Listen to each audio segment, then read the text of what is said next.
माननीय वित्त मंत्री जी।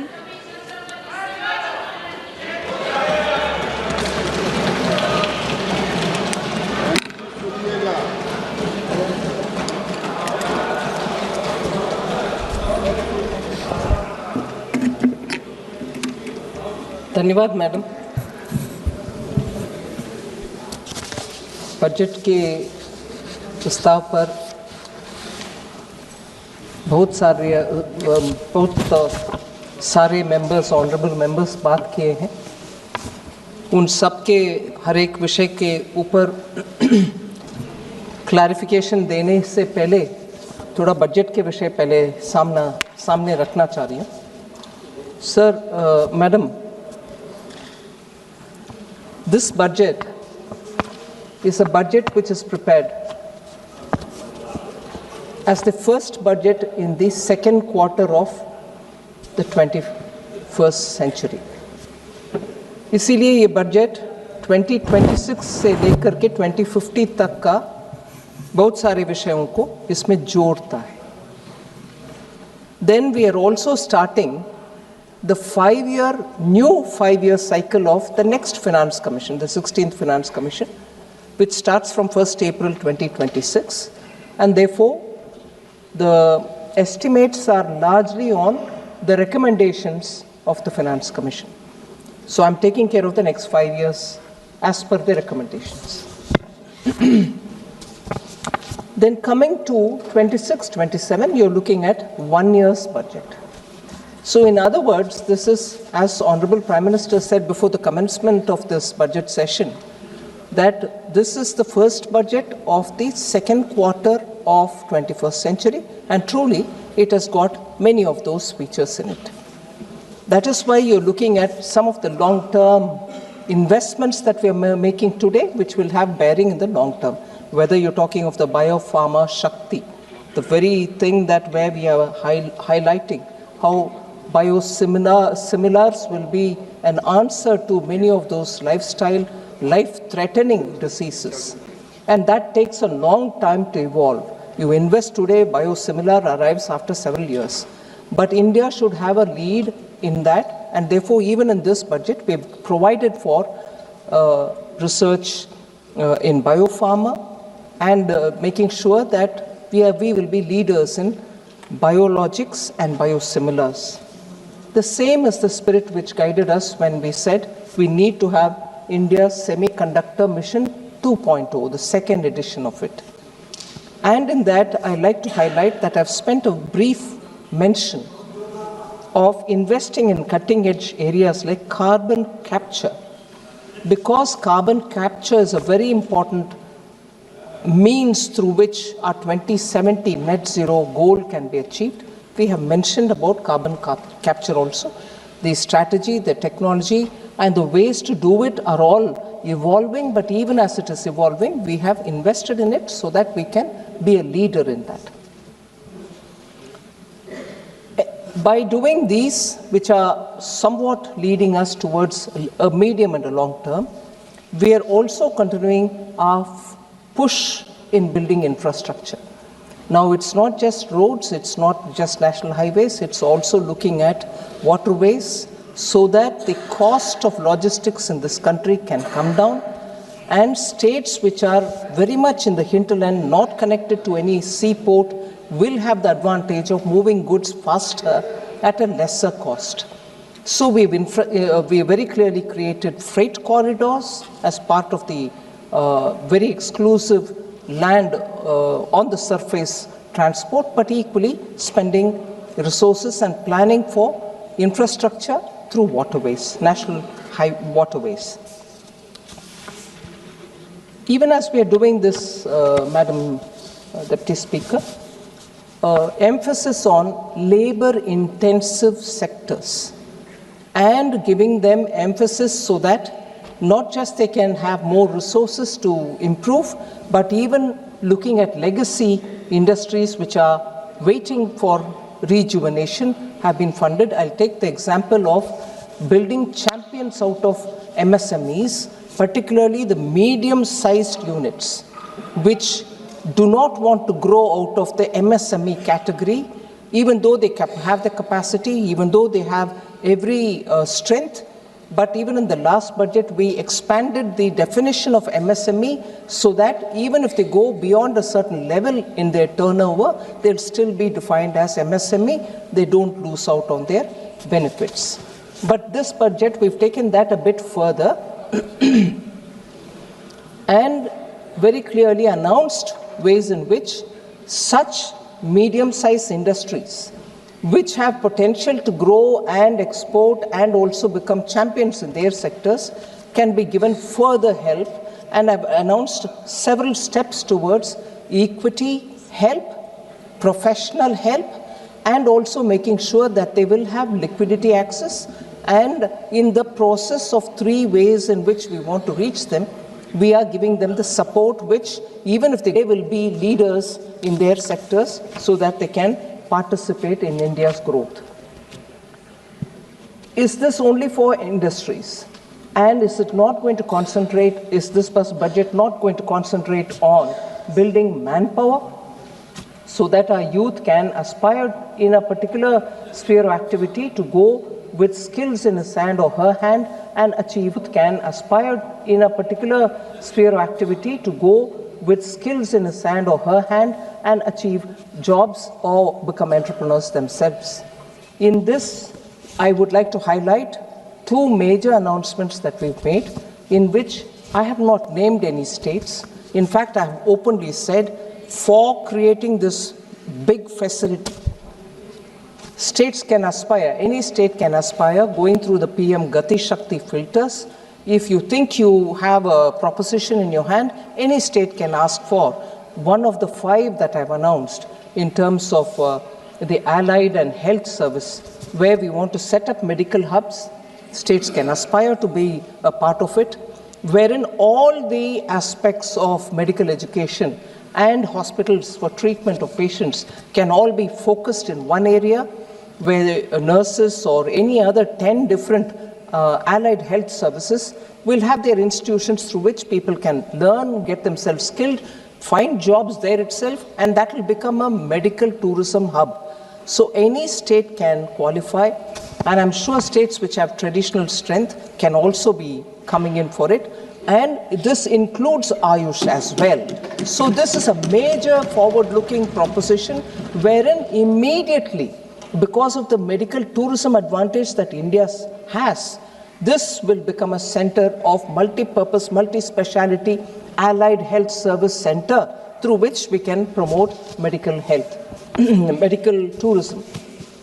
So that was one of the major announcements. Similarly, we have said, instead of waiting to qualify and finishing your education and coming out and seeking where should they go for acquiring skills, the skilling element can be brought into education itself, and at the end of the day, when they come out, students can say, I can become entrepreneur, and this kind of a mega center can be kept next to any industrial cluster that any state has.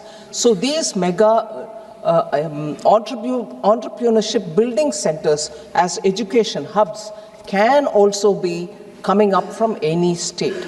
We are willing to work with the states so that this mammoth higher education center can be propped up, and therefore students can go there, come out as entrepreneurs, get to doing businesses.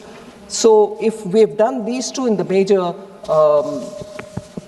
education-related activity, health-related activity, we've also openly said that mega textile parks, we are willing to work with states, particularly looking at industrial textiles, looking at textiles which are going to be new age, which are now becoming a part of manufacturing in industries, whether they manufacture a car, where the safety cushion which comes in is all completely made out of industrial textiles. So these kind of new age textile requirements can also be produced. So these are major announcements, and I welcome any state which wants to come into this area. The center is willing to work with them and promote it. If this is all being done at the level of youth and students and larger centers where jobs and education can go together, health and education can go together, health and providing services to patients who come from different parts of the world come together. We are also placing emphasis in animal husbandry, fisheries, to make sure that in every district you get the facilities for a veterinary surgeon, veterinary hospital, testing labs, so that animal husbandry can be given that priority immediately in the rural areas. So farmers or those who are not farmers who want to get into animal husbandry can also benefit. That is why these announcements for fishing sector, it goes along with money being put in for restoring 500 Amrit Sarovars, the waterways, and the particular waterway which has been, national waterway which has been announced, also has institutions of excellence along its course, along the course of the river, so that shipbuilding, boat building, particularly I mentioned this, the route in which the national waterway is being announced, which will end up covering all the mineral-rich parts of the country and linking up with Paradip or with Dhamra port, is passing through states where the Nishad log can become boat makers, and they're already experts in it. They can also teach people. They can become part of the Institute of Excellence, so that inland shipbuilding for the transporting of huge logistical facilities will all have the support of the local experts who for generations have done this work. They can also benefit in this growth. Equally, ma'am, as I said, not just helping the MSMEs which are new, but also the old and legacy industries, 200 legacy clusters which have been known for decades as those places which supported MSME, and from there they produce and export. It can be any of them. It can be Ludhiana, it can be Jalandhar, or it can be Kanpur, or it can be centers near Bihar, it can be anywhere in Bengal.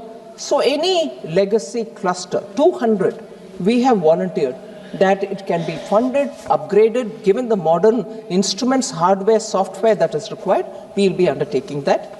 Other than also providing for girls' hostel in every district, so that girls do not hesitate to take up to science education, which requires long-term, long hours to be spent in the colleges and universities. All of them, not just the girls' hostel, but the training, the internship, and the kind of programs that we're looking at education centers are all with AI provisioning. So AI education is not anymore kept at elite levels. It's going to be available for all our young.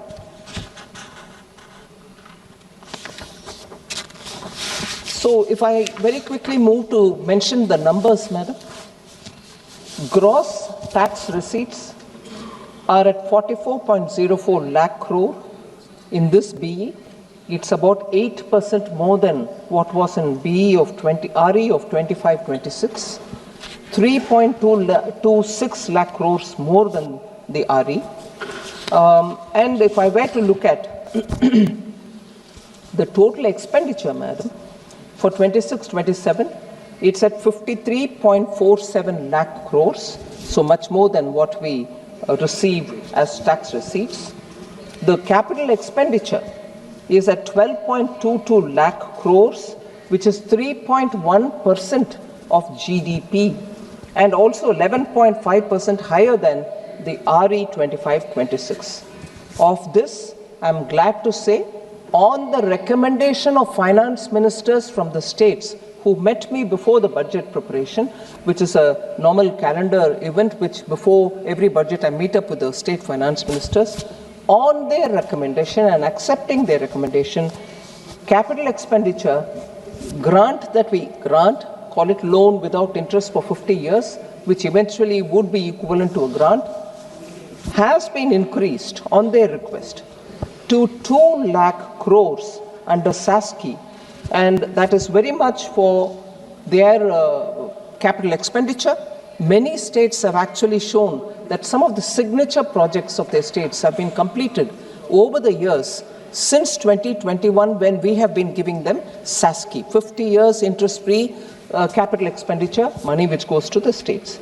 So with this, the effective capital expenditure, although I said capital expenditure is 12.2 lakh crores, the effective capital expenditure, which includes grants that I give to the states as well, is 17.1 lakh crores, which is 4.4% of the GDP, which goes only to build India in the states and everywhere else, union territories and so on.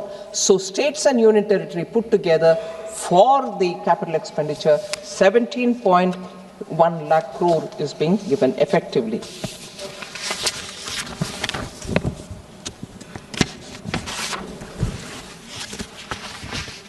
I'm not spending too much time on the fiscal summary, madam. Fiscal deficit, as you know, for this coming year has been pegged at 4.3%. There are, of course, quite a few honorable members who said it's by restricting your expenditure that you've come to that fiscal consolidation. I'll explain it, that it is not by restricting the expenditure, but I can expand on that a bit later.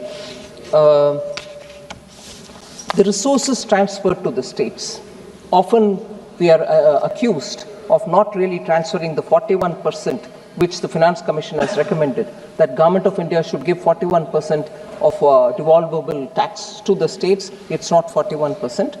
I will assure this House through you, madam, 41% it is that we have transferred to the states. We have not reduced any states transferred devolvable tax which has to go. And that I will also bring in the details. Total resources to be transferred to the states, including the devolution of states' share in taxes and releases that are made under the centrally sponsored scheme in 26-27, the coming year, is estimated to be at 25.44 lakh crores. इतना पैसा states को जाएगा इस साल, आने वाले साल, 25.44 lakh crores. This entails an increase of 2.70 lakh crores. ये पिछले इस साल जो मार्च तक है, उस साल से कंपेयर करते हुए अगर हम देखें तो 2.7 लाख करोड़ का इंक्रीज है 25-26 में, और 3.78 lakh crore more than the actuals of 24-25. So इतना स्पष्ट इंक्रीज स्टेट्स को जा रहा है. और इसके साथ साथ मैडम क्रेडिट अवेलेबिलिटी कैसा है इंडस्ट्रीज काम करने के लिए, छोटे इंडस्ट्रीज, छोटे उद्योगों के लिए total credit has actually expanded by 13.8% in the current financial year. As of January 15th, 2026, non-food bank credit has grown by 13%, and the non-bank credit, which is NBFC, has grown by 15.4% at the same period. So credit का कोई कमी नहीं है. I want to highlight the fact, madam, the 16th Finance Commission, whose report I had tabled in this House, has very clearly said, क्योंकि बार बार ये प्रश्न आता है कि सेंटर स्टेट्स को देने वाले पैसा नहीं दे रही है, उसका विषय में फिनांस कमीशन अध्ययन करने के बाद उनका बयान है रिपोर्ट में. मैं I am not exactly coating it, I am putting that वो रिपोर्ट में क्या कहा गया. 16th Finance Commission analyzed the state's share transferred by the center to the states from 2018-19 to 22-23 and concluded that in each of these years the devolution made by the center exactly matches the recommendation of the Finance Commission. So सिर्फ हम नहीं claim कर रहे हैं, finance commission ही विस्तार से इसको अध्ययन करने के बाद उनका रिपोर्ट में ये बताया गया कि सेंटर से जो पैसा स्टेट्स को जाना है, ये उदाहरण लेकर के 18-19 to 20-22-23 इन सालों का विषय में अध्ययन करने के बाद स्पष्टता से बोला है कि केंद्र सरकार से राज्य सरकार को जितने भी पैसा जाना है वो ठीक गया है स्टेट्स को, कोई इसमें शक करने का गुंजाइश नहीं है।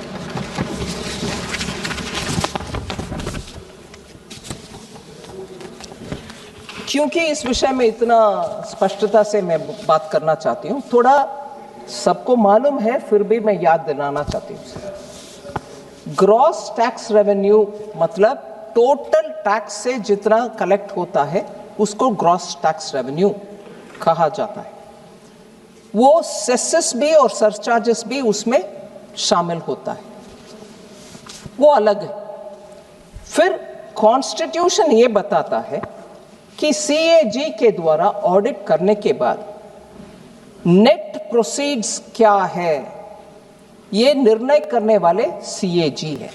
नेट प्रोसीड मतलब ये ग्रॉस टैक्स रेवेन्यू जो अमाउंट है उससे सेस को हटा दो, सरचार्ज को हटा दो, उसके बाद जितनी भी है उसको डिविजिबल पूल कहते हैं, वो ही है नेट प्रोसीड। उससे हम 41% स्टेट्स को भेजा है कि नहीं भेजा है, उसका अध्ययन होना चाहिए, ना कि ग्रॉस टैक्स रेवेन्यू के ऊपर। ग्रॉस टैक्स रेवेन्यू में सेस भी है, सरचार्ज भी है। सो जब डांटना है केंद्र सरकार को, आप सेस भी कलेक्ट कर रही हो, सरचार्ज भी कलेक्ट कर रही हो, हाँ कलेक्ट कर रहे हैं, क्योंकि कॉन्स्टिट्यूशन में हमें प्रावधान है सेस कलेक्ट कर सकते हैं और सरचार्ज कलेक्ट कर सकते हैं कॉन्स्टिट्यूशन के मुताबिक। वो हटाने के बाद जो पूल रहता है उसके ऊपर आपको 41% मिलना चाहिए। वो मिल रही है कि नहीं मिल रहे, आप उसके ऊपर कैलकुलेट करो, ना कि जीटीआर के ऊपर, और उसके बाद बोलोगे कि सेस भी आप कलेक्ट कर रही हो और उससे हमें कम भी दे रही हो। No, you can't have it both ways. So I think we should be very clear। और ये Annex 4A और Annex 4B, sorry,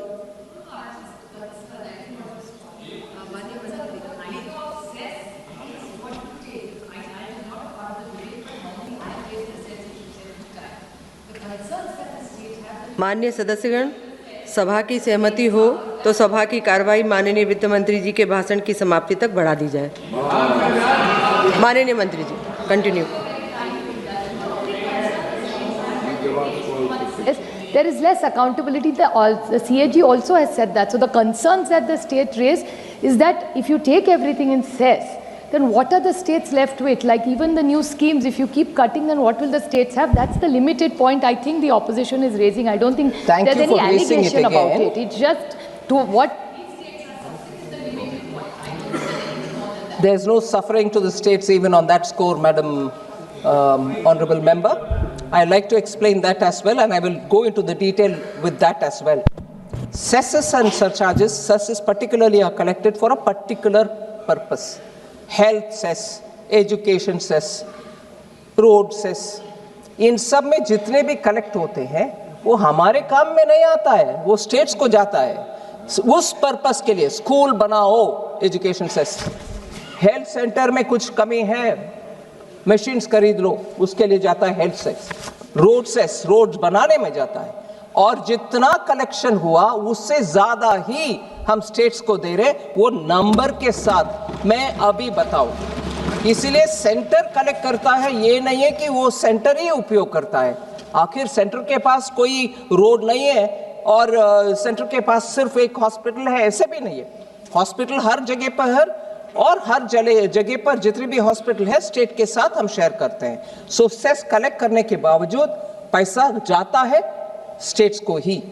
सो ये I just want to explain that, and वो नंबर भी मैं देती हूँ। और रिसीट बजट में, क्योंकि ऑनरेबल मेंबर्स इस विषय में बहुत रुचि लेते हैं, ये बोलना चाहती हूँ। रिसीट बजट एक डॉक्यूमेंट है, बजट के समय बजट डॉक्यूमेंट के साथ वो भी आता है। उसमें अनेक्स 4A और 4B देख लीजिए, उसमें CAG ऑडिटेड नंबर का बयान उसमें रहता है, आप देख सकते हैं। हम हमारे बजट को रिफॉर्म करने के रास्ते पे चलते एक नया रिसीट बजट में जोड़ा है, 4C। वो 4C भी ही हर साल आता है। उस 4C से आपको और क्लियरली डेटा मिलेगा कि कहाँ जा रहा है पैसा। ये भी फिनांस कमीशन अभी रेकमेंड भी कर रहे हैं कि हर साल आप डेटा निकालो उसका, वो निकाल रहे हैं। और हमारे बजट के डॉक्यूमेंट में रिसीट में वो भी है, सिर्फ मेंबर्स का जानकारी के लिए मैं देना चाहती हूँ। और इसमें से मैं शुरू कर रही हूँ ऑनरेबल मेंबर्स का questions. Honourable N K. Premachandran ji had asked related to this. आप अभी टारगेट डेट टू जीडीपी में जा रही हो विदाउट अमेंडिंग द FRBM, ये प्रश्न था उनका। मैं उनको कहना चाह रही हूँ, डेट टू जीडीपी रेशियो ये नया टारगेट कुछ नहीं। Along with fiscal deficit, debt to GDP already included है as a target. 2018 amendment of the FRBM act में वो बनाया गया है, वो प्रावधान। This is mentioned under the section 41B of the FRBM act. इसके कारण हम ये स्पष्टता से कह सकते हैं, गवर्नमेंट के स्ट्रैटेजी टू अचीव विकसित Bharat is to provide capital investment in the economy. For that purpose, we have allocated effectively 17.15 lakh crore, and this will work as a force multiplier and therefore accelerate our move towards Viksit Bharat, and this will be a very important factor in achieving Viksit Bharat, not by moving this or that. We have not moved, both are available through the FRBM Act. Madam, बहुत सारे लोग युवाओं के लिए बात किए और ये विषय था कि कुछ ऐसे नया पॉलिसी नए ले आ रहे जिससे युवा के लिए रोजगार मिले और उनको कैसे क्या स्कीम्स के द्वारा अटेंड कर रहे। मैं स्पष्टता से कहना चाहती हूँ, जैसे मैंने पहले ही बताया, 5 regional medical hubs medical tourism को बढ़ावा देगा। उसके साथ साथ 1 lakh opportunities in the next 5 years उस एक स्कीम के द्वारा होने वाले हैं। एलाइड हेल्थ प्रोफेशनल्स के उस बड़ा स्कीम के द्वारा। फिर 5 new industrial to textile sector to leather sector major parks जो बना रहे हैं, उसमें भी हम मानते हैं नया उद्योग और जॉब्स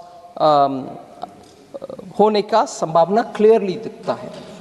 एल्डरली केयर के लिए, हमारी केयर इकोसिस्टम को बढ़ावा देने के लिए 1.5 लाख केयर गिवर्स को हम तैयार कर रहे हैं इस साल विद स्किल्स, जो कि वो wellness, yoga and assistive device operation सब कर पाएंगे। इसीलिए सीधा ये 1.5 लाख लोगों को इस साल ही अपॉर्चुनिटीज जॉब के नाते मिलेगा। इसके अलावा loan linked capital subsidy scheme for veterinary professionals to be available as veterinary professionals. गांवों में वेटनरी प्रोफेशनल के रोल में काम करने के लिए 20,000 से ज़्यादा लोग को इसमें तुरंत इस साल ही अपॉर्चुनिटीज क्रिएट होगा, उनको जॉब्स मिलेगा। इसके अलावा क्योंकि हमने आइकॉनिक टूरिज्म सेंटर्स का अनाउंसमेंट की, उसको साथ साथ जोड़ने वाले एक स्कीम, जॉब से भी जोड़ने वाले एक स्कीम है। 10,000 टूरिस्ट गाइड्स को हम तैयार करेंगे इसी साल। 20 आइकॉनिक सेंटर्स, टूरिज्म सेंटर्स में होंगे वो, और 12 वीक का ट्रेनिंग जो ऑनलाइन भी, सीधा भी, पर्सन टू पर्सन भी होगा। इससे ट्रेन्ड टूरिस्ट गाइड्स ये आइकॉनिक सेंटर्स में अपने रोजगार बढ़ावा कर सकते हैं। शी मार्ट्स, ये भी अनाउंसमेंट हुआ है। SHG ग्रुप्स के द्वारा, सेल्फ हेल्प ग्रुप्स के द्वारा महिलाओं को बहुत सारे प्रोत्साहन मिलता है, उनको कॉर्पस मिलता है, उनके छोटे छोटे बिजनेसेस कराने के लिए मदद मिलता है। बैंक्स भी उनको उनके कॉर्पस को मन में रखते हुए उनको लोन्स भी एक्सटेंड करते हैं with some consideration in the rates. इसी SHG ग्रुप को फोकस करते हुए माननीय प्रधानमंत्री जी ने लखपति दीदी का एक्सपेरिमेंट शुरू किया। उसमें इतने सारे गांवों में आज हम जाने में, आई एम श्योर ऑनरेबल मेंबर्स जाने के समय आप मिल सकते हैं कितने लखपति दीदी हर गांव में अभी सामने आ रहे हैं। उनका नंबर हम बढ़ाने के लिए भी अनाउंसमेंट की है। और ये महिला आज सिर्फ उनके अपने ग्रुप में ना करते हुए, मैडम मैं आपके सामने ये कहना चाहती हूँ, मैं नागालैंड गई थी, उधर नेशनल रूरल लाइवलीहुड मिशन के द्वारा थोड़ा कम ट्रेनिंग पाए हुए महिला आज सामने होकर के बोल रहे हैं मेरा अपना दुकान चलाना चाह रही हूँ। वो कपड़े में हो सकता है, लोकल अचार हो सकता है, या लोकल कुछ हैंडीक्राफ्ट्स हो सकता है। इन महिलाओं को आज उनके अपने एंटरप्राइज खोलने का इतना आतुर है, उनको हम ट्रेनिंग भी करेंगे, उनको बैंक के द्वारा असिस्टेंस भी देंगे। सो शी मार्ट का मतलब self help entrepreneur, self help group से निकले हुए महिलाओं को प्रोत्साहन देना, उनको सपोर्ट देना, मार्केटिंग असिस्टेंट प्रोवाइड करना। इस शी मार्ट का अनाउंसमेंट, ये ट्रांसिशन जो होता है क्रेडिट लेड लाइवलीहुड, उससे बाहर आकर के आज उनके अपने चलाने वाले एंटरप्रेन्योर तैयार करना, वो भी महिला के बीच में, इज अ मेजर अनाउंसमेंट। फिर दिव्यांगजन कौशल योजना, कस्टमाइज ट्रेनिंग देंगे जिनको कैसे किस रूट पे जाना है, with sensitivity and dignity intact for दिव्यांगजन। उनको आईटी में सेक्टर पा सकते हैं, या तो एवीजीसी में सेक्टर, जिसको अभी बड़ा प्रोत्साहन मिला, वो वेव्स कॉन्फ्रेंस के बाद भारत में बहुत अच्छा रिस्पांस मिल रही है। इनमें ये दिव्यांगजन लोगों को आईटी सेक्टर में भी और टेक्नोलॉजी सेक्टर में भी, एवीजीसी में भी, हॉस्पिटैलिटी सेक्टर में भी उनको जॉब्स मिलेगा। ऐसे हर एक सेक्टर के ऊपर ध्यान रख के हम जॉब्स के लिए, युवाओं के लिए ट्रेनिंग, इन सब में एआई का एक्सपोजर भी उनको दिलवा रहे हैं। मैडम एग्रीकल्चर के ऊपर बहुत प्रश्न उठाए गए, उनको भी मैं कहना चाह रही हूँ कि टेक्नोलॉजी एआई ड्रिवन एडवाइजरी, वो भारत विस्तार के द्वारा ये मल्टीलिंगुअल एआई टूल होगा। एग्री स्टैक जो एग्रीकल्चर मिनिस्ट्री के द्वारा क्रिएट गए, हर फार्मर को आइडेंटिफाई करके उनके क्रॉप है, उनके सॉइल हेल्थ कैसा है, उनको कितना फर्टिलाइजर आवश्यकता होगा, ये सब का विषय कंप्लीटली डिजिटाइज्ड रूप में एग्री स्टैक में रखे हैं। इनफैक्ट एग्री स्टैक हमारे यूपीआई स्टैक जैसे बड़ा नेक्स्ट भारत का एक innovative approach to digitise agriculture, जिससे प्रोडक्टिविटी इंक्रीज होगा, फार्मर का इनकम बढ़ाने के लिए ये एग्री स्टैक पोर्टल और आईसीएआर का एक पैकेज भी है एग्रीकल्चरल प्रैक्टिसेस के ऊपर, कौन सा बीज अच्छा क्वालिटी है उसको टेस्ट करने का, और क्या एक्सटेंशन ट्रेनिंग दिलवाना है, इरिगेशन कितना कैसे होना, ये दोनों का एग्री स्टैक जो डिपार्टमेंट का है और आईसीएआर पैकेज जो quality of processing and also quality of seed and cultivation, इन जो दोनों को मिल करके बेटर फार्म प्रोडक्टिविटी के लिए जो साइंटिफिक बेसिस में एग्रीकल्चर मिनिस्ट्री में जो काम हो रहा है उसको पूरा समर्थन हमने स्पष्टता से कही है। इससे फार्मर को रिस्क कम और प्रोडक्टिविटी ज़्यादा होगा। हमारे भारत के किसान को हम धन्यवाद कहना चाहिए कि इतनी सारे रिस्क जो है, बारिश आएगा, ओला होगा, या क्रॉप एकदम नष्ट में आ जाएगा, पानी मिलेगा नहीं मिलेगा, क्वालिटी ऑफ सीड, इन सभी विषयों में उनका इतने सारे रिस्क है, फिर भी हमारे अन्नदाता सामने होकर के हमारे एग्रीकल्चरल सेल्फ सफिशिएंसी दे रहे हैं। उनका अभी डिजिटली सपोर्ट करने के लिए ये महत्व प्रयत्न है, वो फिनांस मिनिस्ट्री के द्वारा हमने पूरे साथ देने के लिए आगे आ चुके हैं। इसके अलावा high value agriculture and horticulture, क्योंकि डाइवर्सिफाई करने का आवश्यकता भी है, इसी हाई वैल्यू एग्रीकल्चर और प्लांटेशन रिलेटेड मैटर्स में चलते हमने अनाउंस किया कोकोनट प्रमोशन स्कीम। इसके द्वारा old and non productive trees को रिप्लेस कर सकते हैं हाई यील्डिंग सैपलिंग्स को उपयोग कर सकते हैं। 1 करोड़ फार्मर्स के लिए ये तुरंत बेनिफिट देगा। ये एक अनाउंसमेंट कोकोनट प्रमोशन के, और ये बहुत ही इंपॉर्टेंट है। मैं I would have really appreciated if members of honorable members from particularly from Kerala who spoke about Kerala को कुछ नहीं मिल रहा। कोकोनट केरला का जीवन धारा है मैडम। हाँ, और हमारे सरकार के द्वारा प्रमोशन कर रहे हैं। और मैं ये भी बता दूं, देश भर में इन्फ्लेशन रेट 1 है। टोटली इन्फ्लेशन कैलकुलेशन करने में एक नंबर आएगा नेशनल एवरेज। हर एक स्टेट में भी आजकल डेटा निकल रही है। मॉस्पी का डेटा अभी नया सीरीज जो आ रही है फरवरी 27 से, उसमें भी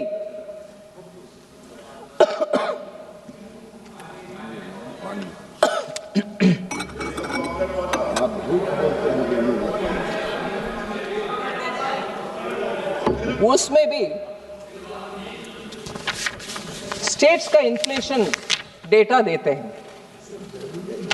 आप लगातार देख सकते हैं, क्योंकि शॉर्ट सप्लाई की वजह से नारियल भी चाहिए खाने पकाने में, और नारियल तेल भी चाहिए।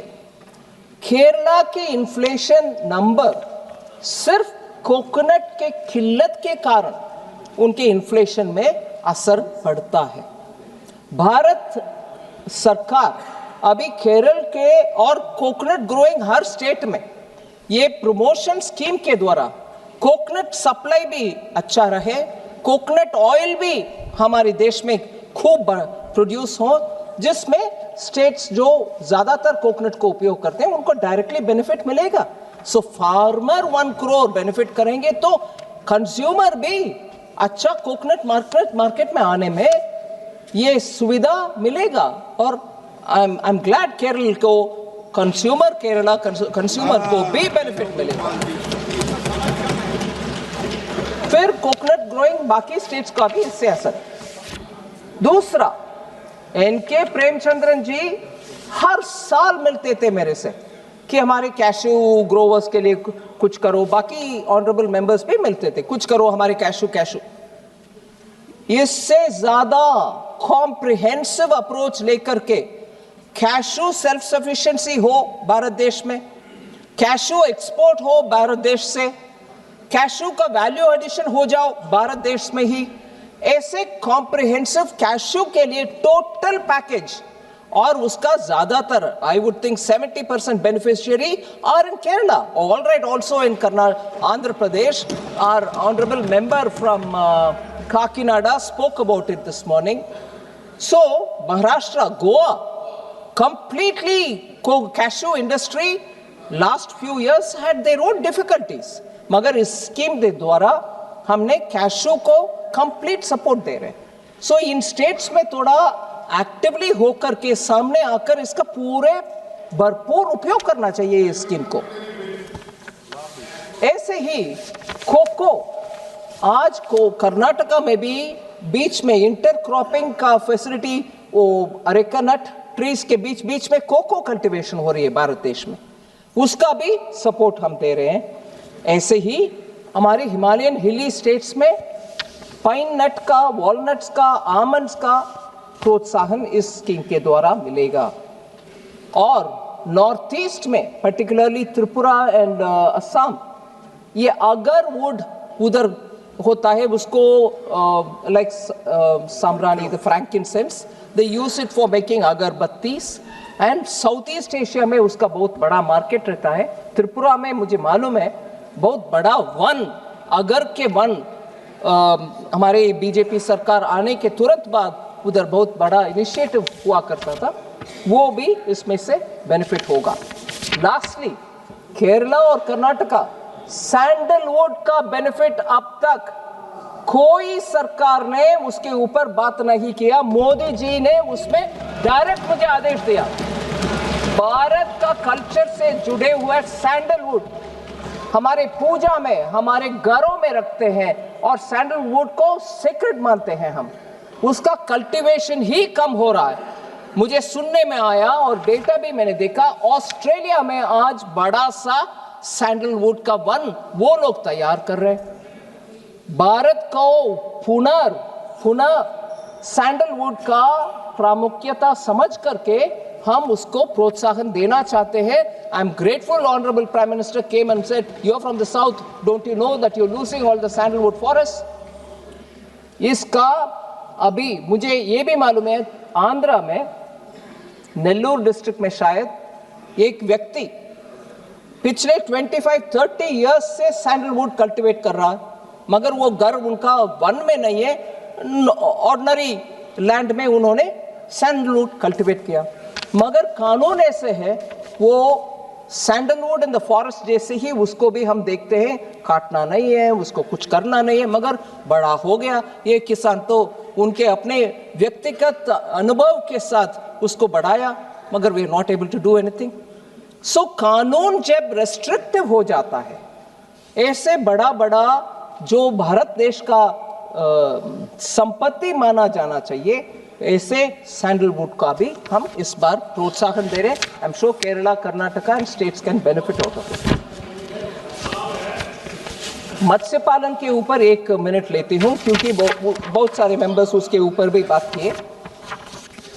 500 रिजर्वायर को हम अमृत सरोवर का नाम दे रहे हैं, और फिशरी वैल्यू चेन पूरे कोस्टल स्टेट्स में वैल्यू चेन बनाने के लिए हम फिश फार्मर्स प्रोड्यूसर ऑर्गेनाइजेशन बना करके उनके द्वारा वैल्यू एडिशन कोस्टल एरियाज में ही हो जाने दो, फिर उससे एक्सपोर्ट भी अच्छा बढ़ सकते हैं। वो भी हम इस बजट में प्रावधान कर चुके हैं। इसके अलावा मैडम, कभी भी ऐसे प्रोत्साहन देंगे मगर एक्सपोर्ट करने के समय दिक्कत आ जाता है। Duty free EEZ fishing zone, exclusive economic zone जो होता है हमारे समुद्र के तट में, उस पूरे इलाका में फिशिंग राइट्स हमारे फिशरमैन को मिलना चाहिए। अभी तो वो 12 किलोमीटर तक ही जा सकते हैं, उसके आगे जाने में दिक्कत आ जाता है।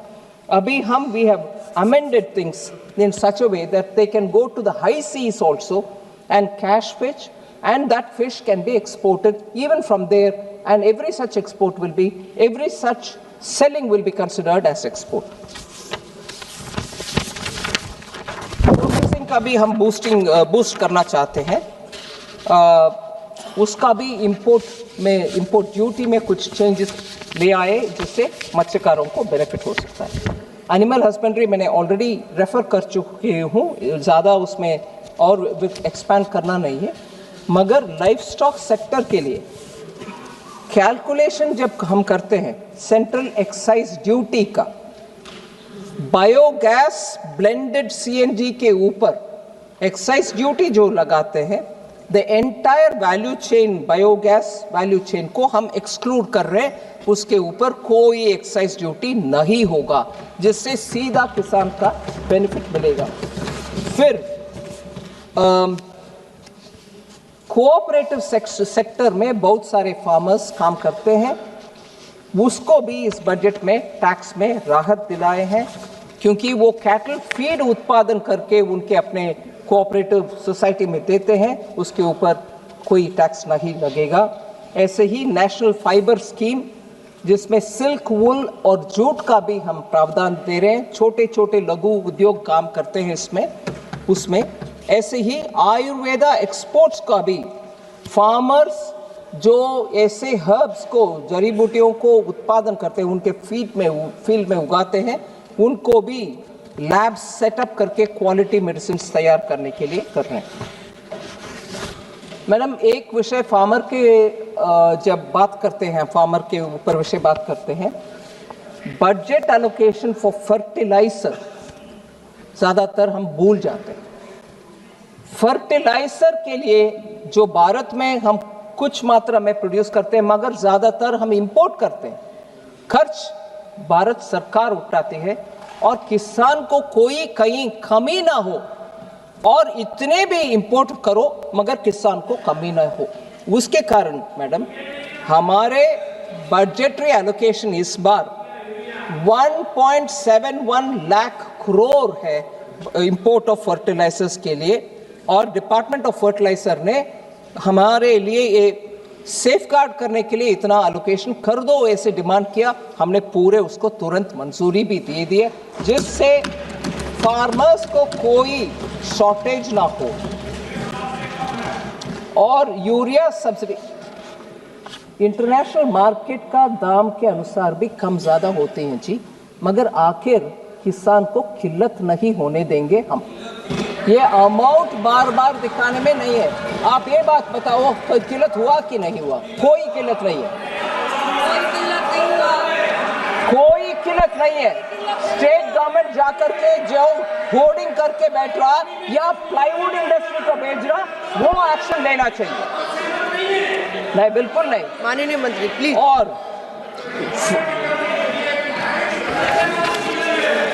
कोई किल्लत नहीं है। फिर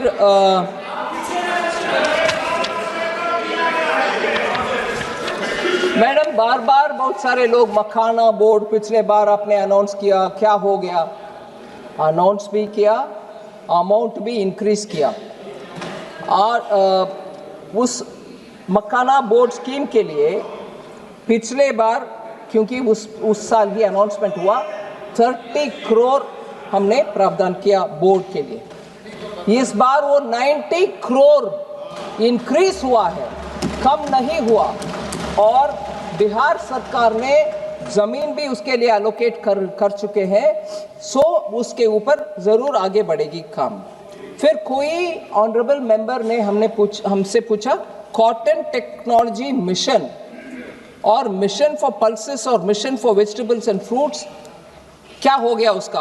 बहुत अनाउंसमेंट करते हो स्कीम, आखिर क्या हो रहा?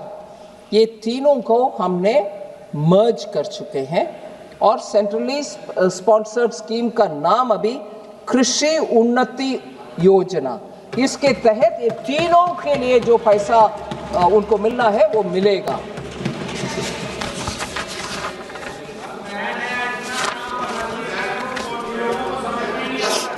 समझ में नहीं आएगा मैडम। माननीय अखिलेश जी बात करने के समय, you have a rubber board, don't you? Haven't you got a rubber board in Kerala for years? What are you saying about rubber now? Akhilesh Yadav ji ने बात करने के समय बोले no bullet train for UP. एक एक करके मैं आती हूँ, बहुत सारे विषय बोले। क्या मैं जवाब देती हूँ आपको, don't worry, you will get an answer. ये कब तक का विषय पूछने से पहले आपके इंडी अलायंस का विषय सोच लेना। उसको देर करने वाले कौन है? पूछ लो, यूबीटी से पूछ लो, जमीन क्यों देर से दिया, उसके वजह से कॉस्ट क्यों बढ़ाया। आपके अलायंस पार्टनर, उनसे पूछो भाई, ना कि मेरे से। लैंड समय पर दिए होते अब तक बुलेट ट्रेन चलता होता, लैंड नहीं दिया और जानबूझ करके मुंबई का नुकसान किया, मुंबई का नुकसान करवाया। मैडम, यूपी को बुलेट ट्रेन नहीं है वगैरह, सच नहीं है madam. 2 high-speed train corridors go through UP. First of all, Delhi से Varanasi first Vande Bharat express UP को ही गए, और उसमें कानपुर और प्रयागराज जोड़कर वो गए। सो दिल्ली वाराणसी और वाराणसी से सिलीगुड़ी तक ये हाई स्पीड ट्रेन यूपी से ही निकलता है, ठीक है। सो इसके अलावा वाराणसी को रेलवे में कनेक्टिविटी हब माना जाता है। ईस्ट से, साउथ से, नॉर्थ से, वेस्ट से आने वाले पूरे ट्रेन वाराणसी हब में ही होते। रेलवे का बड़ा सा एस्टेब्लिशमेंट वाराणसी में है, उसके कारण ये उधर जॉब्स भी मिलता, उत्तर प्रदेश का रेलवे नेटवर्क भी बढ़ रहा है और उधर से रेलवे कोचेस का मैन्युफैक्चर भी उधर से ही हो रहे हैं। रेलवे के पूरे ध्यान उत्तर प्रदेश में है सर। और बजट का विषय में बोल रही हूं, average annual railway budget 18 fold increase हुआ है उत्तर प्रदेश में। 2009 से 2014 तक 1109 करोड़ था। 2009 से 14 तक 1109 करोड़ था उत्तर प्रदेश के लिए रेलवे बजट में। मगर अब 2026-27 में 20,012 करोड़ हुआ है। 1,000 से 20,000 करोड़। सो उत्तर प्रदेश का प्रामुख्यता इस नंबर से आपको समझ में आना चाहिए। अभी ऑन गोइंग कितना है रेलवे प्रोजेक्ट्स उत्तर प्रदेश में? 92,056 करोड़, मतलब 1,00,000 करोड़ तक जाना है। जस्ट 40 करोड़ कम। 92,056 करोड़ रेलवे में on going projects Uttar Pradesh में आज भी है। वो ऑन गोइंग क्या है? Station development, electrification, rails doubling, freight corridors, high speed corridor, ये सब सिस्टमैटिकली इंफ्रास्ट्रक्चर बढ़ते जा रही है उत्तर प्रदेश में। सो मैं माननीय अखिलेश जी से अनुरोध करती हूं, थोड़ा तथ्यों को नजर रखते हुए बातें करें। सो अगले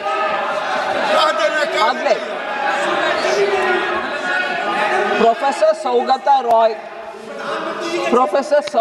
Roy, west Bengal does not find a mention in the budget. बोलते हैं वेस्ट बंगाल बजट में एक बार भी मेंशन नहीं हुआ। ये डेलिबरेटली पता नहीं क्यों मिस इन्फॉर्मेशन करना चाहते हैं। मैं बोलना चाह रही हूँ, वेस्ट बंगाल पूर्वोदय में एक बहुत ही इंपॉर्टेंट स्टेट में, वो स्ट्रैटेजिकली उनको उधर लोकेशन पूर्वोदय में, उसके तहत east coast industrial corridor Durgapur से बजट अनाउंसमेंट इतना क्लियर करती है, integrated east coast industrial corridor Durgapur में एक नोड रख करके आसनसोल दुर्गापुर बेल्ट को पोजीशन करती है और ईस्टर्न इंडियन इंडस्ट्रियल कॉरिडोर उससे बनेगा। दुर्गापुर उसका एंकर होगा। Second, high speed rail to north Bengal, Varanasi से जो अभी मैंने बताया सिलीगुड़ी जाने वाले train, high speed rail north Bengal को पहुंच रही है। सिलीगुड़ी नॉर्थ में एक ट्रांसिट हब जैसे बनने वाले हैं, वो भी बंगाल में है।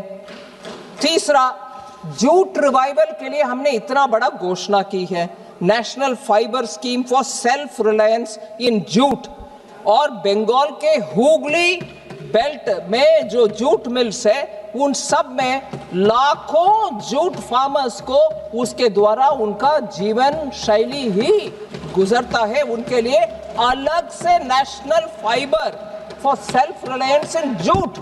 क्या सिर्फ बंगाल के लिए वो एक अकेला स्कीम नहीं होगा, बड़ा सा स्कीम नहीं होगा, किसान के लिए नहीं होगा, वो भी बंगाल के लिए है।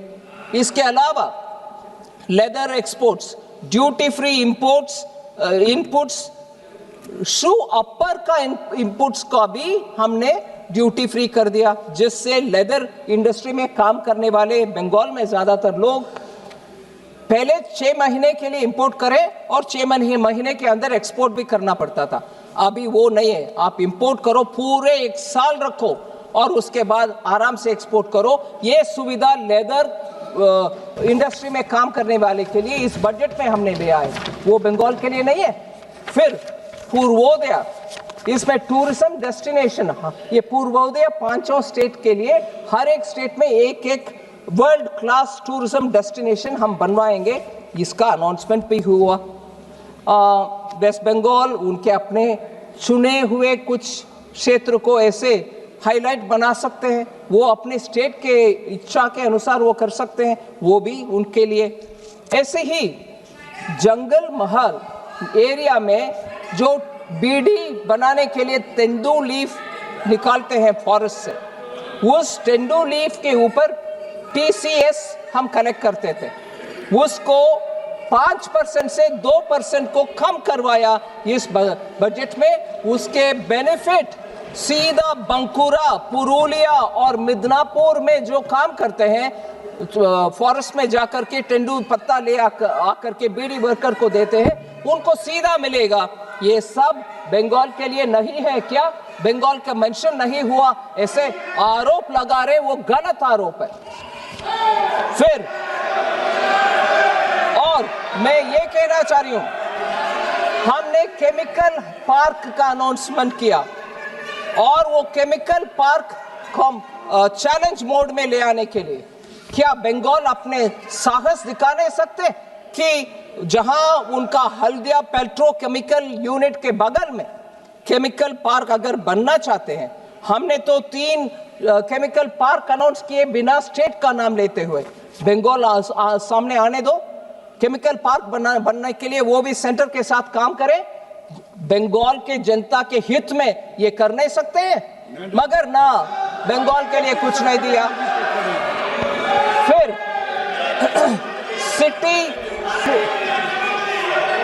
सिटी इकोनॉमिक रीजन का अनाउंसमेंट हुआ। इसमें हम बोल रहे हैं, आप उदाहरण के लिए मैं बोल रही हूं, मैंने नाम नहीं लिया, कोई भी स्टेट आ सकते हैं सामने। हर साल अगले 5 साल के लिए हर साल 1000 करोड़ देंगे एक सिटी का इकोनॉमिक रीजन बनाने के लिए।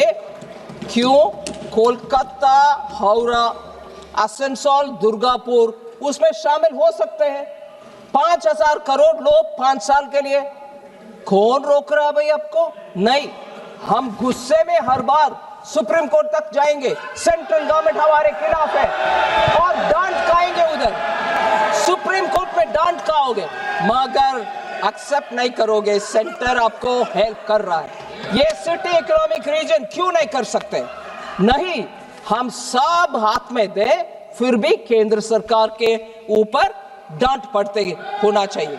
ये शर्मनाक कॉन्डक्ट मुझे लगता है बार बार केंद्र सरकार के ऊपर फेडरलिज्म का लेक्चर देने वाले बंगाल, आइए सामने आइए, इसमें प्रपोज करिए, ले लीजिए। और लास्ट में madam, national institute of design जो अहमदाबाद में है, देश में और एक नहीं है, उनका आउटपोस्ट ही है, उनका एक्सटेंशन है। नया नेशनल इंस्टीट्यूट ऑफ डिजाइन हम बनाने के लिए घोषणा कर चुके हैं, वो पूर्वोदय में होगा। इसमें भी बंगाल आ सकते हैं सामने, हमें भी दे दो, आओ ले आओ। बंगाल के हित में अगर चाहते हैं सामने आओ, ले लो। बीजेपी आएगी बंगाल में, बीजेपी आएगी बंगाल में।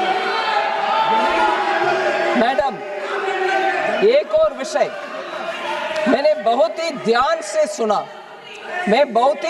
से सुना, ऑनरेबल मेंबर अभिषेक बैनर्जी का स्पीच ध्यान से सुना।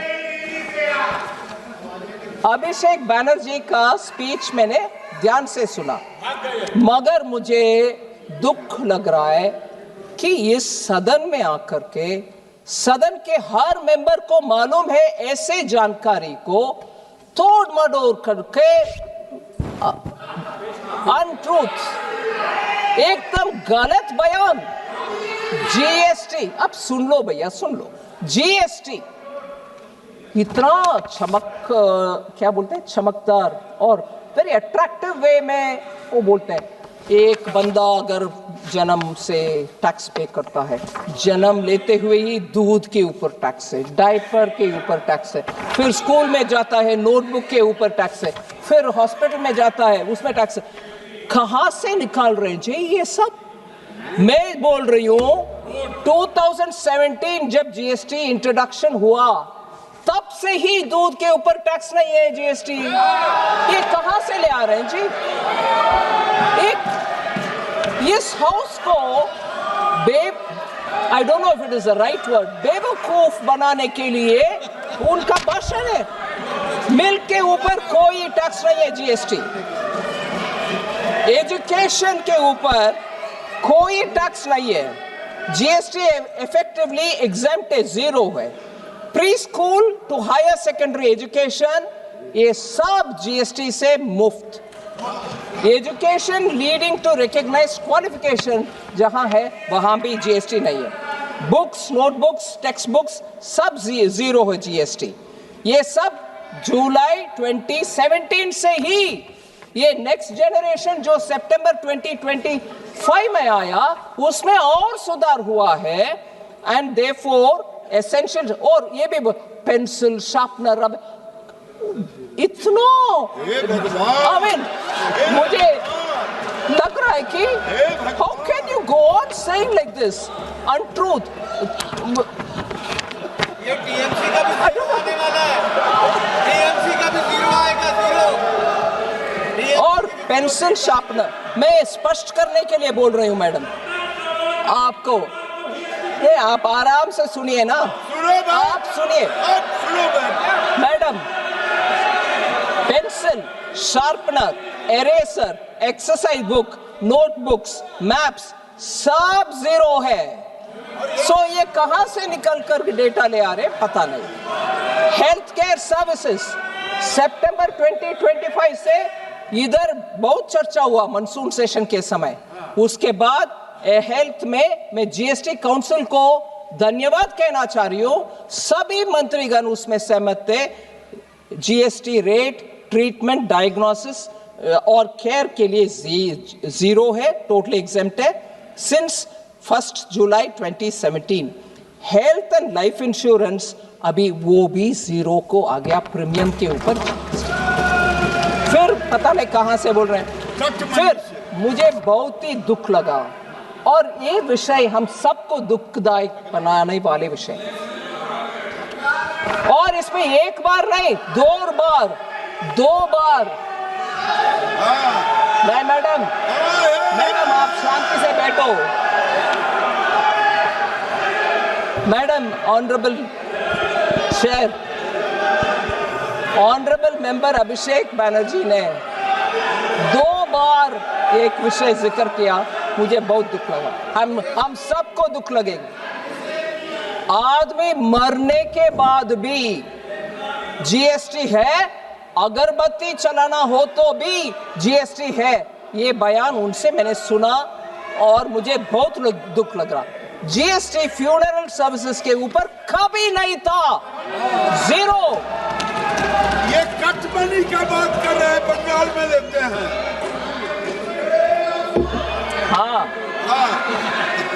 मैडम, मुझे माननीय मेंबर गिरिराज सिंह जी का बयान अभी उचित लग रहा है।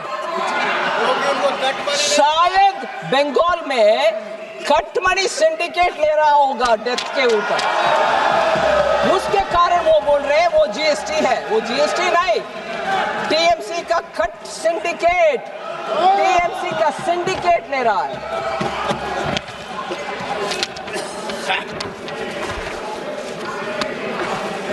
मैडम एक और विषय,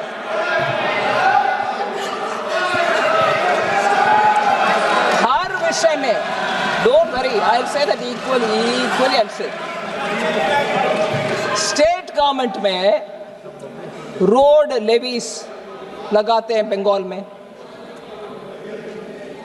और न्यू व्हीकल रजिस्ट्रेशन के समय लगाते हैं।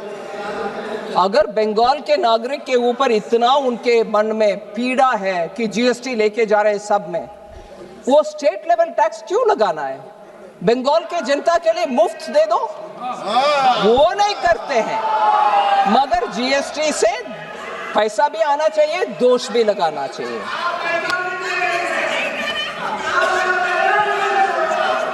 मैं एक रिक्वेस्ट करती हूँ माननीय मेंबर को, मैंने एक रिक्वेस्ट करती हूँ, उनके गवर्नमेंट में जाकर बोलें, मैडम सुनिए, आपके गवर्नमेंट को बोलो, आपके गवर्नमेंट के पास ये बात बोलो, ऑनरेबल एमपी कॉमन मैन के ऊपर, सुनिए मैडम, आपके कॉमन मैन के ऊपर बंगाल में बोझ कम करना चाहते हो तो मैं बोल रही हूं, कोलकाता में पेट्रोल दिल्ली से कंपेयर करते हुए 10 रुपया क्यों ज्यादा है? आप जाके उसको कम करो ना, वो कम करो मैडम। और लास्ट में बंगाल के विषय में मैडम, मैंने जब अनाउंस किया, मैंने एक माननीय सदस्य प्लीज। ईस्ट फ्रेट मैडम, इस बजट में हमने दंकुनी का नाम लिया, दंकुनी, क्योंकि ईस्ट वेस्ट कॉरिडोर बनना चाहिए। ईस्ट वेस्ट कॉरिडोर जहां दंकुनी से सूरत को जाना है, वो हमने अनाउंस किया। बंगाल के नेतागण को इतना दुख है, बंगाल के लोगों को इतना दुख हो कि ये अनाउंसमेंट माननीय सीएम ममता बनर्जी जब रेलवे मंत्री थी उस समय ये अनाउंसमेंट हो चुका है, आप कुछ नया नहीं कर रही हो। ये अनाउंसमेंट, ये उनका शिकायत है। Dankuni to Surat east west freight corridor का अनाउंसमेंट, उसमें बंगाल के लोग बोलते हैं ये तो हमारी ममता बनर्जी रेलवे मंत्री जब थी उस समय अनाउंसमेंट हुआ है। गलत है, बिल्कुल गलत है। I have announced new dedicated freight corridor Dankuni से सूरत। माननीय ममता बनर्जी जी ने लुधियाना से कोलकाता को दंकुनी के द्वारा कुछ अनाउंस करके चले गए, वो कुछ नहीं हुआ उसमें। मैंने अनाउंस किया दंकुनी से सूरत, वो बिल्कुल नया है, इसलिए हर विषय में श्रेय लेने का कष्ट ना करें।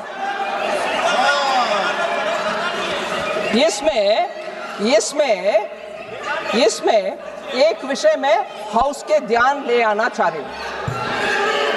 माननीय प्रधानमंत्री जी, हम सबको ये बात पहले से बोल रहे हैं, 2014 से बोल रहे हैं कि हमसे पहले रेलवे का कितना भी अनाउंसमेंट हुआ, वो जो कंप्लीट नहीं हुआ उन सब को कंप्लीट पहले करो, चाहे वो कोई और पार्टी ने अनाउंस किया होगा, फिर भी कंप्लीट करो, उसके बाद हमारे अनाउंसमेंट। ऐसे 1990 से मैडम 28 प्रोजेक्ट्स अटका पड़ा था, उन सब को हमने मोदी जी के नेतृत्व में हमने कंप्लीट कर चुके हैं, 1990 से जो पेंडिंग है। और 172 ऐसे प्रोजेक्ट्स 2000 से 2014 में घोषणा हुआ है, उन सब का काम भी अभी हम करते जा रहे हैं। सो हमने ये नहीं किया कि हमसे पहले जो भी अनाउंस किया हमें परवाह नहीं, हम हमारे काम करेंगे। No, we are completing even that which has been announced earlier. मगर ये क्रेडिट जहां मैं दंकुनी से सूरत बोल रही हूं, उसको ममता जी का अकाउंट में डालना सही नहीं।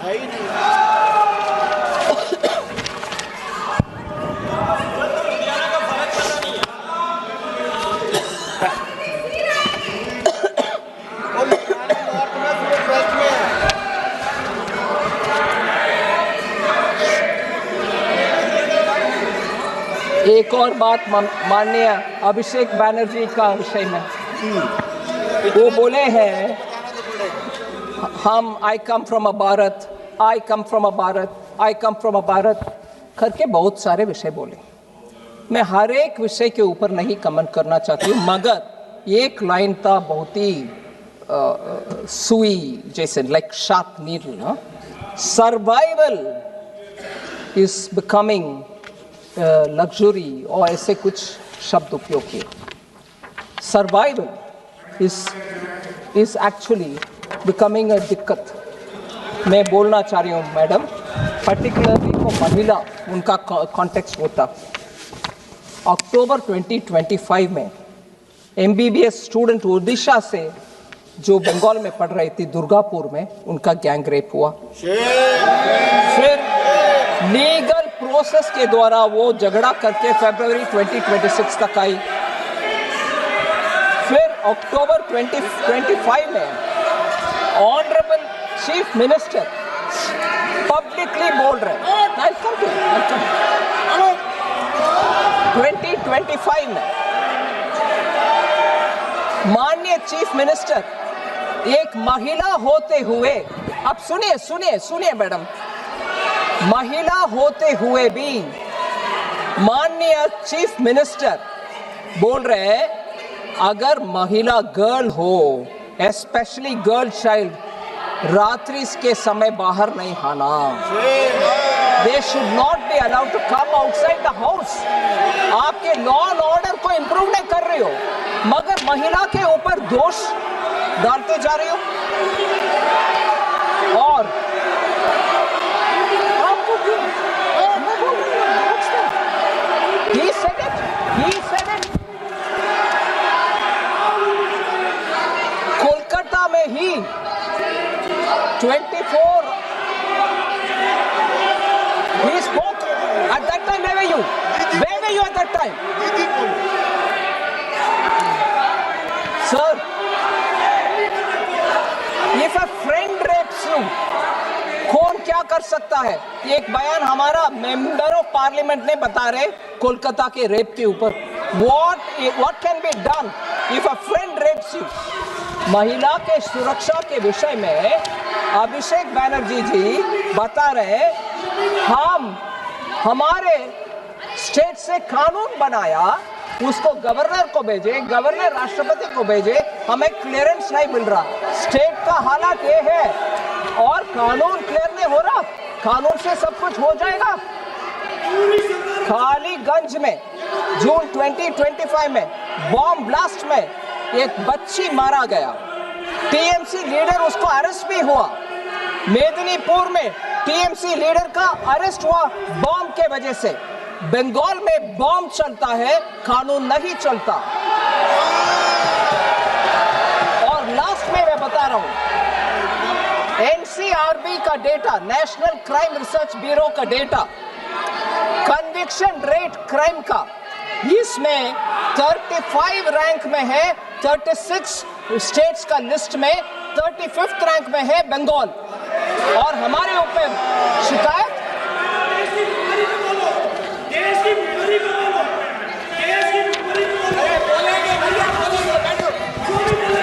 नहीं। इससे आगे बढ़ती हूँ मैडम। बंगाल का तो थोड़ा एक आध उदाहरण दिया मैंने, और बाकी है, फिर भी मैं मूव ऑन करती हूँ। कम्युनिस्ट लोग खड़े होकर के इधर बात किए बजट के ऊपर कम्युनिस्ट लोग बात किए।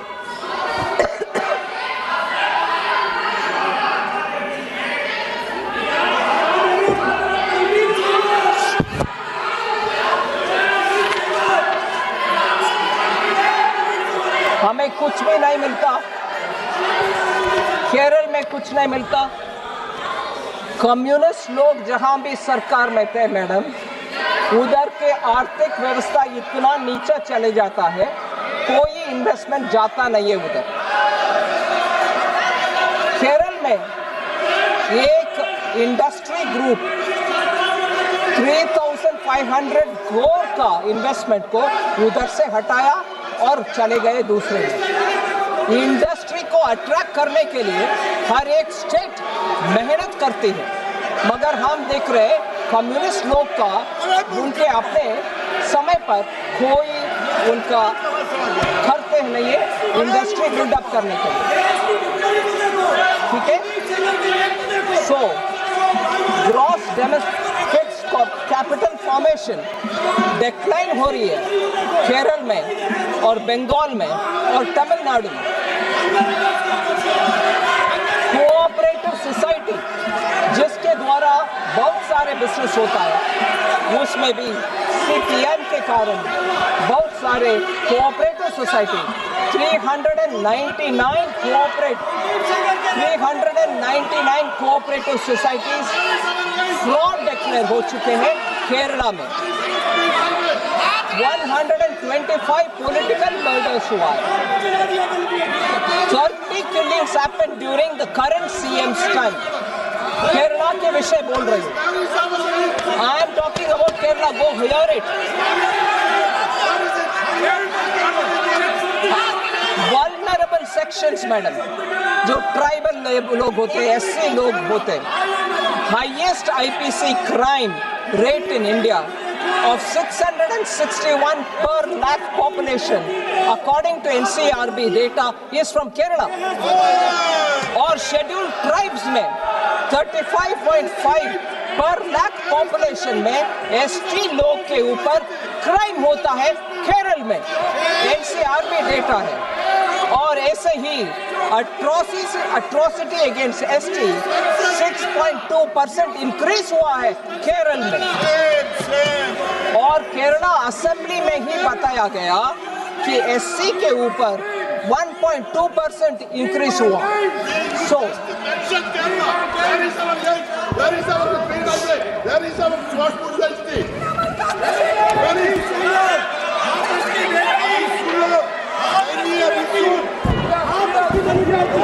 मैम, माननीय leader of the opposition Shri Rahul Gandhi ji बहुत सारे विषय बातें किए, अभी सुनना चाहिए। वो थोड़े जीजुत्सु मार्शल आर्ट के लैंग्वेज बताए।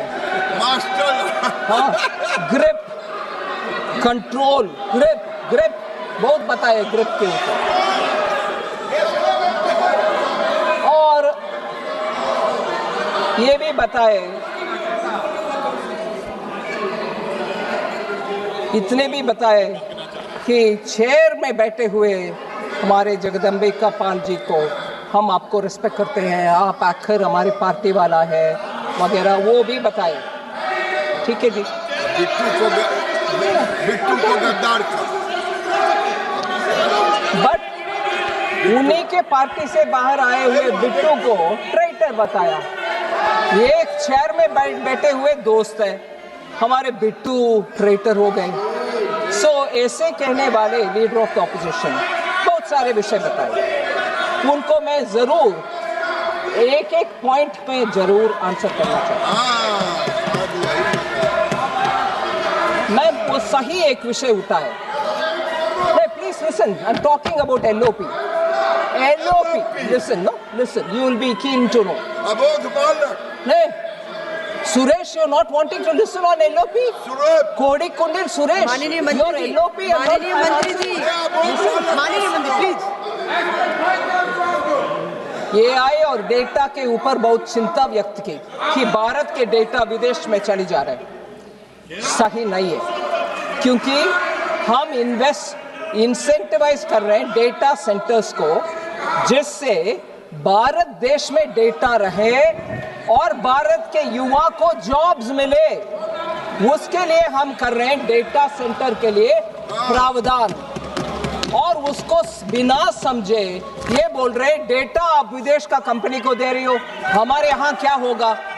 हमारे यहाँ इंसेंटिवाइज कर रहे हैं इसीलिए कि डेटा सेंटर भारत में रहे, डेटा भारत में रहे और डेटा हमारे युवाओं को मैनेज करने के लिए हमारे हाथ में रहे। ये एक विषय है। दूसरा, अबोध बालक के लिए है इंडिया AI मिशन 1000 करोड़ का एलोकेशन इस बजट के इस विषय के लिए एलोकेट किए हैं, और हमारे इंडियन कस्टमर्स का सर्विस अच्छा हो, क्लाउड विदेश से आने में हमारे डेटा हमारे साथ हमारे कस्टमर्स के लिए सर्विस में आना चाहिए, इसलिए हमने वो एक्सटेंड किए। But that he is not, he didn't notice, he didn't read it, मगर एलिगेशन डाल दिए। Second, food security, fuel security, fertiliser security, ऐसे बयान कर रहे हैं। अबोध बालक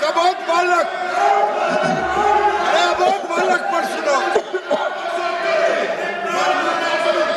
ये विषय हमारे सांसदगण और उनके सांसदगण सब सुनना चाहिए, धैर्य से सुनना चाहिए, धैर्य से सुनना चाहिए। Go sit and hear, ma'am, please. Ma'am, I'm talking to her, okay? I'm replying Rahul Gandhi. Go sit and hear. माननीय मंत्री जी प्लीज। अरे केसी वेणुगोपाल जी, लीडर ऑफ द ऑपोजिशन के लिए आप चिल्लाते रहते हो, अभी जवाब दे रही हो, उनके लोगों को सुनने के लिए बोलो। अबोध बालक, अरे अबोध बालक को बुलाओ। मैडम,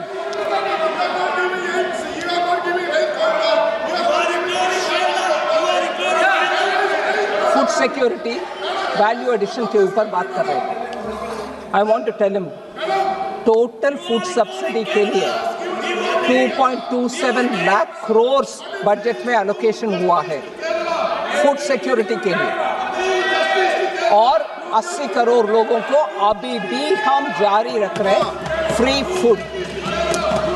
फिर मिनिस्ट्री ऑफ फूड प्रोसेसिंग के द्वारा इंडस्ट्रीज सेटअप करने के लिए बजट में 4064 करोड़ फूड प्रोसेसिंग इंडस्ट्री के लिए, PM formalisation of micro food processing enterprises के विषय में स्कीम के लिए पैसा 4000 करोड़ से ज्यादा एलोकेट हुआ। फिर हाई वैल्यू एग्रीकल्चर, उसके लिए 350 करोड़ अनाउंस किया है, वो जो कोकोनट वगैरह मैंने एक्सपेंड किया।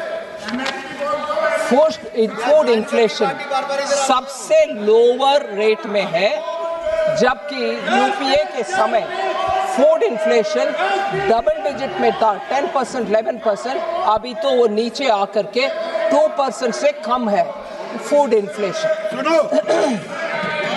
फिर वो बहुत बड़ा बयान दिया, geopolitics, energy, weaponisation of finance, इन सब के ऊपर बोले कि इतने सारे चैलेंजेस हैं, बजट ब्लड, ये भी बोल रहे हैं कि हमारे बजट उसको एक्नॉलेज करता है, मगर बजट में इतने सारे हैं उसको पढ़ा नहीं है।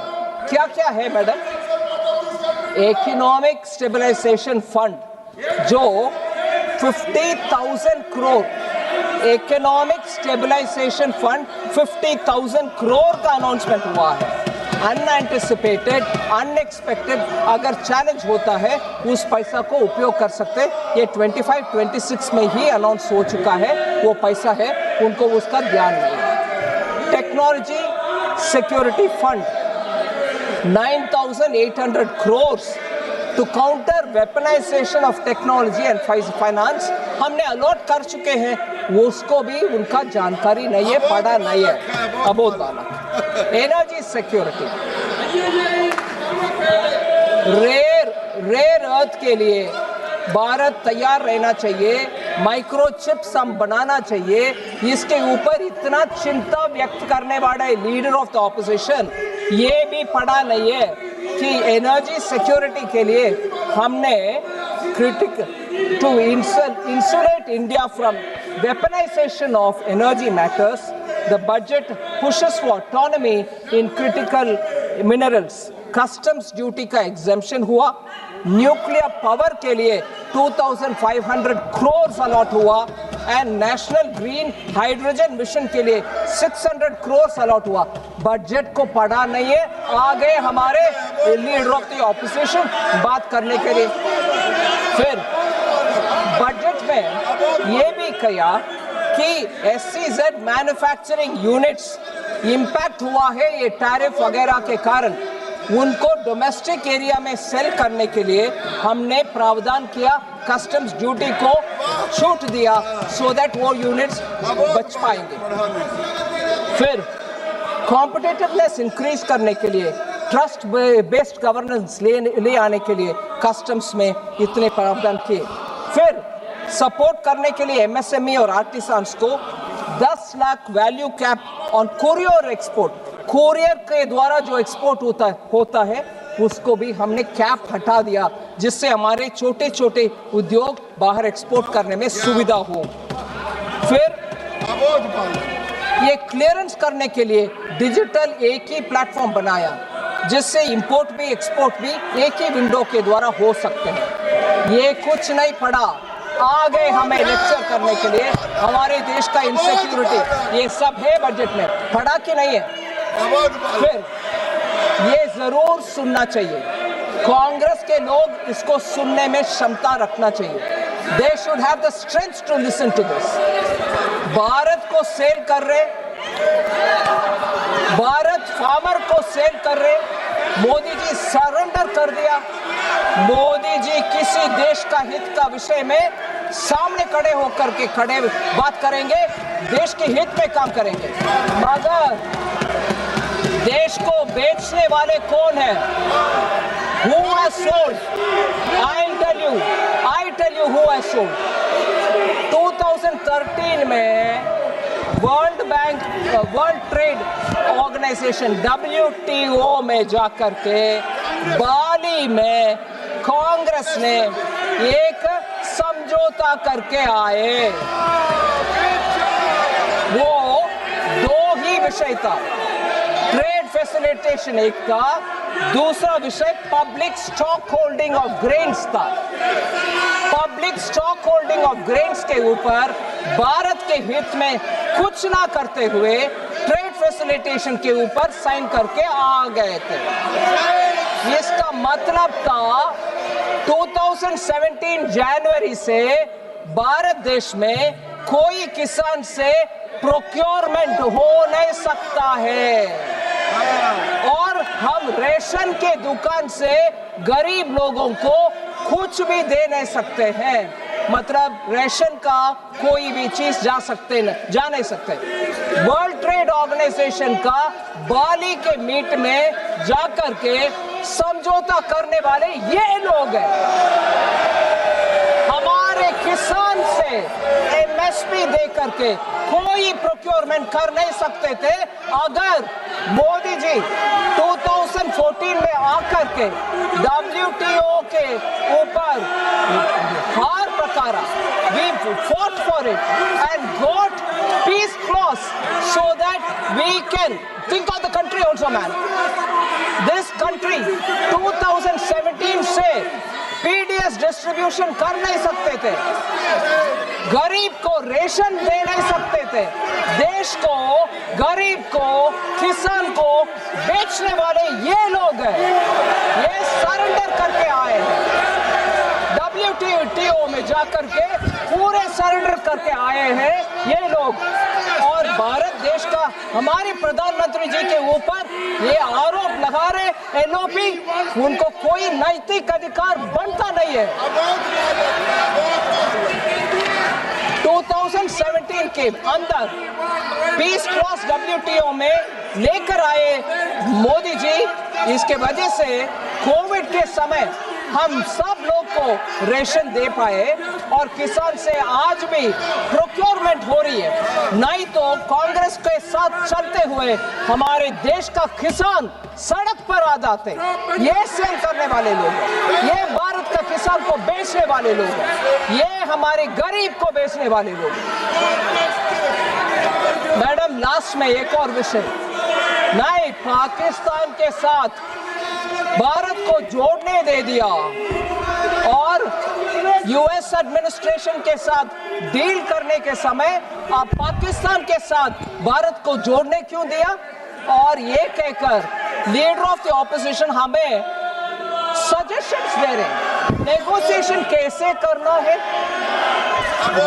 किसान को, गरीब को सेल कर दिया 2013 में, और उससे पहले 2009 में शर्म एल शेख में जाकर के भारत और पाकिस्तान को जोड़कर हाइफेनेट कर और टेररिज्म से ताल्लुक नहीं है, हम पाकिस्तान के साथ समझौता करेंगे, बात भी करेंगे करने वाले डॉक्टर मनमोहन सिंह, ये कांग्रेस वाले पाकिस्तान से इंडिया को जोड़ करके we will talk with Pakistan और टेररिज्म से लिंक नहीं है कहने वाले ये कांग्रेस वाले आज आकर के हमें एडवाइस दे रहे, नेगोशिएशन कैसे करना है। सेल करने वाले आप लोग हैं, किसान को भी, गरीब को भी, इस देश को भी पाकिस्तान से जोड़ने वाले आप लोग हैं। चिल्ला चिल्ला के मेरे आवाज को बंद नहीं कर सकते, ये पूरे देश सुनेगा,